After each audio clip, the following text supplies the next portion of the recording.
Ακού τα λόγια μου ρε φίλε, μαγκάζεσαι τη στιγμή. Η ζωή είναι μικρή και η υπόθη δυνατή. Οι άνθρωποι που είναι γύρω είναι πολύ πονηροί. Πρόσεξε αν τους πιστέψεις, έχεις ήδη πληγωθεί. Πίστεψε με, στη ζωή μου έχω πονέσει πολύ. Από φίλους, από αγάπες έχω πολύ πληγωθεί. Τους αγάπησα, τους πίστεψα, τους έδωσα πολλά. Μα δεν πήρα τίποτα πίσω από αυτά.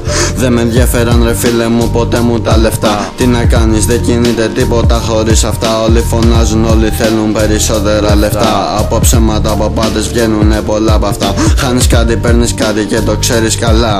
Αλλά μείνε μακριά απ' τα βρώμικα λεφτά. Όταν χάνεις την τιμή σου για να βγάλεις λεφτά, προδίδεις ανθρώπους που σε αγάπουν πραγματικά. Η ζωή σου μένει άδεια και αδειάζεις κι εσύ. Τι να την κάνω ρε φίλε μου, μια άδεια ζωή. Προτιμώ να είμαι φτωχός, ελεύθερος και δυνατός, με ανθρώπους πραγματικά με αγαπούν και δεν περιμένουν από μένα κάποιο αντάλλαγμα να δουν.